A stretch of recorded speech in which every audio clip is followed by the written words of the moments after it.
Welcome dear students. तो हम यहां पे पढ़ने वाले हैं बायो जियोकेमिकल साइकिल्स। सुन के आपको लग रहा होगा कि वो कॉम्प्लिकेट सा पढ़ने वाले हैं, लेकिन ऐसा नहीं है। आपको बड़ा मजा आएगा एक्चुअली, और सब कुछ समझ में भी आ जाएगा।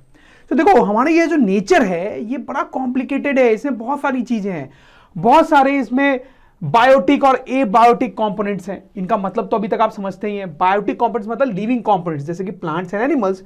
ए बायोटिक कंपोनेंट्स मतलब नॉन लिविंग कंपोनेंट्स जैसे कि लैंड, वाटर, एयर। और नेचर में ये सारी चीजें बड़ी कॉम्प्लिकेटेड तरीके से एक दूसरे के साथ मिलजुल के काम करती हैं और एक दूसरे का एग्जिस्टेंस इंश्योर करती हैं।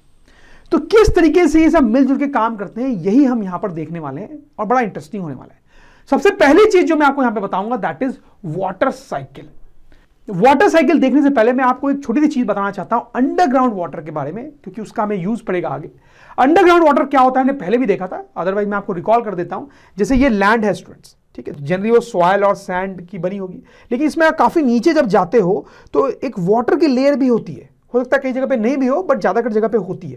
उस वाटर के लेयर को एक्चुअली अंडरग्राउंड वाटर बोलते हैं। डिफरेंट डिफरेंट तरीके से वो अंडरग्राउंड वाटर जो है वो अर्थ से बाहर भी आता है। जैसे वेल्स आपने सुने होंगे स्टूडेंट्स, गांव में जनरली होते हैं, लोग डिग करते हैं और वो इतने डीप होते हैं कि वो अंडरग्राउंड वाटर की लेयर तक पहुंच जाते हैं। तो अंडरग्राउंड वाटर उसमें आ जाता है, उसी को निकाल के फिर डिफरेंट डिफरेंट चीजें की जाती है। फिर जैसे स्टूडेंट्स हैंड पंप आपने देखा होगा, हो सकता है आपके घर में भी हो, उसको यूज करके वाटर बाहर आता है। तो हैंड पंप भी जो है वो अंडरग्राउंड वाटर ही आपको देता है। उसमें नीचे एक पाइप होती है जो अंडरग्राउंड वाटर तक जाती है। जब आप पंप चलाते हो तो वो अंडरग्राउंड वाटर बाहर निकल के आता है। फिर स्टूडेंट्स ट्यूबवेल्स होते हैं। ट्यूबवेल्स भी आपने सुना होगा स्टूडेंट्स, वो इस पंप की तरह ही होते हैं, बस वो मोटर से चलते हैं, ठीक है। उसमें भी अंडरग्राउंड वाटर ही पाइप के थ्रू बाहर आता है। इसको एग्रीकल्चर में बहुत यूज करते हैं स्टूडेंट्स। फिर एक चीज होती है स्प्रिंग्स। क्या स्टूडेंट्स? स्प्रिंग्स क्या होते हैं? कई बार ये जो अंडरग्राउंड वाटर है वो किसी ना किसी रीजन के कारण खुद ही नेचुरली बाहर निकल के आ जाता है, ठीक है, और फिर वो फैल जाता है और स्प्रेड हो जाता है और लेक जैसा स्ट्रक्चर बना देता है, ठीक। उनको बोलते हैं स्प्रिंग्स। कई बार वो जो वाटर बाहर आता है वो बहुत गर्म भी होता है, तो फिर उसको हॉट स्प्रिंग्स बोल देते हैं। आपको ये थोड़ा अजीब सा लग रहा होगा क्योंकि इंडिया में जनरली ऐसे स्प्रिंग्स नहीं पाए जाते हैं, बट कुछ कंट्रीज में जैसे हंगरी है, न्यूजीलैंड है, इन कंट्रीज में स्प्रिंग्स पाए जाते हैं। जैसे आप ये फोटोग्राफ देखें, ये बेसिकली एक हॉट स्प्रिंग है। इसमें अंडरग्राउंड वाटर जो है अर्थ क्रस्ट से बाहर निकल रहा है और आप देख सकते हो वो स्प्रेड होकर एक लेक टाइप स्ट्रक्चर उसने बना दिया। तो अंडरग्राउंड वाटर की ये कहानी थी। I hope you understand this. अब हम देखेंगे वाटर साइकिल। तो अब स्टार्ट करेंगे अपनी कहानी की वाटर साइकिल क्या होता है। तो स्टूडेंट्स आप देखो, ये है हमारा ओशन इधर और ये है लैंड। ओशन से कहानी स्टार्ट करते हैं, क्योंकि सबसे ज्यादा पानी कहां होता है स्टूडेंट्स? वाटर कहां होता है सबसे ज्यादा? ओशंस में।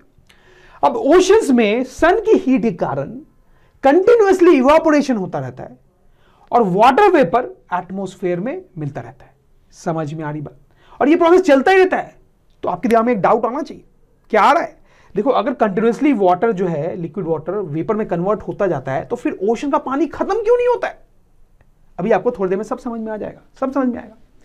अच्छा, अब देखो, वाटर वेपर जो एटमॉस्फेयर में मिलता है, क्या वो सिर्फ ओशन से मिलता है या फिर और भी तरीके हैं? हमने देखा है और भी तरीके हैं स्टूडेंट्स। जैसे प्लांट्स होते हैं, राइट? प्लांट्स और एनिमल्स लैंड पे जो रहते हैं, प्लांट्स ट्रांसपीरेशन नाम का प्रोसेस करते हैं। उस प्रोसेस के कारण प्लांट्स के लीव से वाटर वेपर्स जो है एटमॉस्फेयर में जाता है। ये हमने पहले पढ़ा है। फिर एनिमल्स भी वाटर वेपर कंट्रीब्यूट करते हैं एटमॉस्फेयर में। कैसे? एक तो जो एनिमल्स की बॉडी से स्वेटिंग होती है उसका इवापोरेशन होता है, ठीक है, और दूसरा रेस्पिरेशन के कारण। रेस्पिरेशन क्या होता है स्टूडेंट्स? हम जो सांस लेते हैं ना, ठीक है, दैट इज एक्चुअली रेस्पिरेशन। तो जब हम सांस बाहर छोड़ते हैं तो उसमें कुछ वाटर वेपर भी निकलता है, ठीक है। तो स्वेट और रेस्पिरेशन के कारण एनिमल्स भी वाटर वेपर एटमॉस्फेयर में कंट्रीब्यूट करते हैं। तो मेनली ये तीन तरीके हैं जिससे वाटर वेपर एटमॉस्फेयर में आता है, राइट? अब ये जो वाटर वेपर है उसका होता क्या है ये भी आपको पता है? बताएं। ये जो वाटर वेपर जिस भी सोर्स से ऊपर जा रहा है, ये सब ऊपर जाके क्लाउड्स बनाते हैं और फिर क्लाउड से क्या होती है? बारिश होती है, रेन, ठीक। अब देखो क्या होता है, जब रेन होती है तो बहुत सारी रेन जो ओशन के ऊपर होगी उससे वाटर वापस ओशन में चल जाएगा, सही। जो रेन लैंड के ऊपर हो रही है उसका क्या होगा? वो जो पानी है उसमें से बहुत सारा पानी रिवर्स में जाता है और रिवर्स फ्लो बैक करके वापस से वाटर को ओशन में ले जाता है। समझ में आ रही बात? कोई डाउट नहीं होना चाहिए यहां पे। रेन वाला वाटर जो लैंड पे गिरेगा बहुत सारा चला जाएगा रिवर्स में और रिवर्स से फ्लो होकर ओशंस में चल जाएगा। राइट। अच्छा, अब देखो यहां पे क्या होता है, बहुत सारा रेन वाटर जो है वो अंडरग्राउंड भी चल जाता है, सॉइल के थ्रू सिप होके अंडरग्राउंड चला जाता है।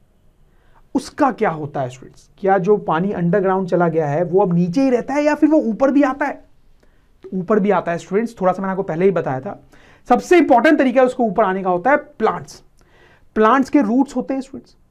रूट्स क्या करते हैं आपको पता है? वो सॉइल से वाटर एब्जॉर्व करते हैं। राइट। तो बहुत सारा अंडरग्राउंड वाटर रूट्स एब्जॉर्व कर लेते हैं। ठीक है।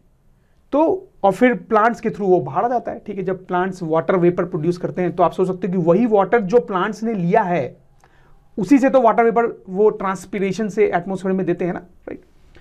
फिर क्या होता है, बहुत सारा अंडरग्राउंड वाटर जो है, जैसा कि हमने पहले भी देखा, वो वेल्स, ट्यूबवेल्स या स्प्रिंग्स के थ्रू भी बाहर आता है। ठीक। और ये वाटर अब जब बाहर आता है तो ये अर्थ क्रस्ट पे फैलता है और कई बार रिवर्स में भी चला जाता है और फिर रिवर्स के थ्रू वापस से ओशन में आ सकता है। I hope you understand. तो स्टूडेंट्स, ये है वाटर साइकिल, मतलब वाटर की पूरी कहानी कि पूरे नेचर में वाटर कैसे सर्कुलेट होता है। आई होप आपको समझ में आया होगा। इसके सारे स्टेप्स आपको याद होने चाहिए। क्विकली मैं रिवाइज करा देता हूं आपको। ओशन से इवापोरेशन होके वाटर वेपर बना, फिर प्लांट्स और एनिमल्स भी वाटर वेपर कंट्रीब्यूट करते हैं, फिर वो ऊपर जाके क्लाउड्स बनाते हैं, क्लाउड से रेन होती है, रेन का पानी कुछ ओशन में डायरेक्टली चला गया, कुछ रिवर्स में चला गया, जो रिवर्स में गया वो फ्लो करके वापस ओशंस में आया, कुछ रेन वाटर अंडरग्राउंड चला गया, फिर अंडरग्राउंड वाटर भी ऊपर आता है through roots of the plants and also through springs, wells and tubewells. समझ में आई बात? राइट। तो ये जो पूरा है that is called water cycle. तो वाटर साइकिल हमें क्या बताता है स्टूडेंट्स, आप मुझे बोले। ठीक है। Water cycle tells us how water circulates in nature. Fine. तो अब इसको थोड़ा सा छोटा करते हैं स्टूडेंट्स, और यहां पर जो स्पेस खाली हुआ उस पे मैं आपको लिख के दे देता हूं जो मैंने आपको पढ़ाया, that details of water cycle, ताकि एग्जाम में अगर आपको वाटर साइकिल लिखने आए तो you can write it carefully and nicely. तो अब बात करेंगे ऑक्सीजन साइकिल की, कि नेचर में ऑक्सीजन कैसे सर्कुलेट होता है। तो बड़ा सिंपल है। आप देखें कि एटमॉस्फेयर में ऑक्सीजन पाया जाता है, ये तो आपको पता ही है। ठीक है। 21% ऑक्सीजन पाया जाता है। राइट। ये ऑक्सीजन कौन कंज्यूम करता है? इसका हैवी कंजम्पशन होता है by animals. Right. Animals and obviously human beings included. Right. तो हम लोग जब ब्रीद इन करते हैं, सांस लेते हैं, बेसिकली रेस्पिरेशन का प्रोसेस करते हैं, तो ऑक्सीजन लेते हैं ना अंदर। राइट। तो वही है, ऑक्सीजन हम एटमॉस्फेयर से अंदर लेते हैं, उसका यूज करते हैं। ठीक।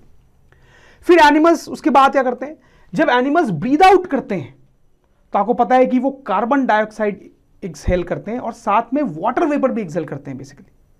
Carbon dioxide, water, carbon dioxide तो आपको पता होगा, लेकिन कुछ अमाउंट में वाटर वेपर भी एक्सहेल करते हैं। तो ऑक्सीजन इनटेक हो गया एनिमल्स का, और वो लोग प्रोड्यूस क्या करते हैं, कार्बन डाइऑक्साइड एंड वाटर। सही बात है। ठीक। अब ये जो कार्बन डाइऑक्साइड और वाटर बना, इसका क्या होता है? ये यूज किया जाता है by plants in a process called photosynthesis. Photosynthesis क्या होता है ये हमने बड़े अच्छे से पहले पढ़ा हुआ है, मैं थोड़ा सा रिकॉल कर देता हूं। फोटोसिंथेसिस के प्रोसेस में प्लांट्स जो हैं वो सनलाइट के प्रेजेंस में कार्बन डाइऑक्साइड लेते हैं हवा से, एटमॉस्फेयर से। ठीक। वाटर लेते हैं थ्रू रूट्स। राइट। ऑक्सीजन जो है वो एक्सहेल करते हैं, प्रोड्यूस करते हैं और बाहर निकालते हैं। राइट। ये जो है फोटोसिंथेसिस की रिएक्शन होती है। आप इसको देखें, इसमें आप देखो कार्बन डाइऑक्साइड और वाटर जो है वो रिएक्ट कर रहे हैं और फिर ये कुछ कंपाउंड बनाते हैं, जिसकी बात हम बाद में करेंगे, और ऑक्सीजन प्रोड्यूस करते हैं। राइट। तो पॉइंट ये है कि कार्बन डाइऑक्साइड और वाटर जो है, जो एनिमल्स ने प्रोड्यूस किया था, वो प्लांट्स ले लेंगे। राइट। और फिर प्लांट्स फोटोसिंथेसिस में ऑक्सीजन प्रोड्यूस करेंगे जो एटमॉस्फेयर से मिल जाएगा। तो जो ऑक्सीजन वो प्रोड्यूस करते हैं वो एटमॉस्फेयर में मिल जाता है। राइट। समझ में आई बात? तो बड़ा इंपॉर्टेंट है स्टूडेंट्स, आपको ध्यान देना चाहिए कि यहां पे प्लांट्स और एनिमल्स एक दूसरे का कॉम्प्लीमेंट काम करते हैं। जो चीज एनिमल को चाहिए वो है ऑक्सीजन। ठीक है। तो प्लांट वो चीज प्रोड्यूस करता है। जो चीज प्लांट को चाहिए वो है कार्बन डाइऑक्साइड और वाटर, और देखा जाए तो एनिमल वो प्रोड्यूस कर रहा है। राइट। सो दोनों मिलजुल के एक दूसरे का कॉम्प्लीमेंट काम कर रहे हैं। राइट। तो ये था हमारा ऑक्सीजन साइकिल। हालांकि इसमें एक और चीज अभी बची हुई है। फोटोसिंथेसिस में ये जो कंपाउंड बना देखा जाए तो उसमें भी ऑक्सीजन है। तो अगर हम ऑक्सीजन साइकिल की बात कर रहे हैं तो इसकी बात भी करना जरूरी है। इसको बोलते हैं ग्लूकोज, बड़ा इंपॉर्टेंट कंपाउंड है स्टूडेंट्स, ग्लूकोज, इसमें ऑक्सीजन है। ठीक, तो फोटोसिंथेसिस जब होता है प्लांट्स के अंदर तो ये ग्लूकोज प्रोड्यूस होता है और ये ग्लूकोज प्लांट की बॉडी में स्टोर हो जाता है। जैसे प्लांट्स में फ्रूट्स वेजिटेबल्स लगते हैं ना, उनमें ये स्टोर हो जाता है, तो स्टोर्ड इन प्लांट बॉडी। और जब हम प्लांट को खाते हैं या उसके फ्रूट्स या वेजिटेबल्स को खाते हैं तो हमारे बॉडी में, मतलब एनिमल्स के बॉडी में चल जाता है। तो वहां से पहले ये प्लांट में स्टोर हुआ, उसके बाद एनिमल्स में चला जाएगा जब एनिमल्स प्लांट्स को खाएंगे। समझ में आई बात आपको स्टूडेंट्स? ठीक, तो ये चीज भी हम इस साइकिल में इंक्लूड कर सकते हैं कि प्लांट्स ने फोटोसिंथेसिस में एक ग्लूकोज फॉर्म किया, this glucose was formed and this glucose was finally eaten और टेकन बाय एनिमल्स। समझ में आई बात? तो ये पूरा ऑक्सीजन साइकिल हमारा कंप्लीट हुआ। तो वंस अगेन आप इसमें देखें, एनिमल की नीड है ये ग्लूकोज और ऑक्सीजन, और ये दोनों ही चीज प्लांट प्रोड्यूस करता है, ऑक्सीजन भी और ग्लूकोज भी। और another important thing which is the main thing actually that you need to see कि कैसे ऑक्सीजन जो है वो सर्कुलेट हो रहा है पूरे नेचर में। ऑक्सीजन एटमॉस्फेयर में मेनली होता है, वहां से एनिमल में गया, एनिमल ने कुछ और बनाया, वो चीज प्लांट के लिए यूजफुल थी, प्लांट ने उसका यूज करके वापस ऑक्सीजन बनाया। Right students? फाइन। तो ये जो चीजें हमने देखी उसका जो इंपॉर्टेंट पॉइंट है वो मैं यहां पे लिख देता हूं, आपको वीडियो पॉज करके देखना चाहिए ताकि एग्जाम्स में अच्छे से लिख सकें। तो स्टूडेंट्स, अगर ड्रोन स्टडी की ये वीडियोस आपको अच्छे लग रहे हैं तो आप प्लीज इनको लाइक करें, सब्सक्राइब करें, कमेंट्स लिखें स्टूडेंट्स, अपने थॉट्स बताएं, हमारे साथ शेयर करें कि आप और क्या चाहते हैं। और इतना ही नहीं स्टूडेंट्स, सबसे इंपॉर्टेंट नीचे शेयर बटन पे क्लिक करें और अपने दोस्तों के साथ इन वीडियोस को व्हाट्सएप और फेसबुक पे शेयर करें स्टूडेंट्स, ताकि वो भी इन वीडियोस का फायदा उठा सकें स्टूडेंट्स। राइट?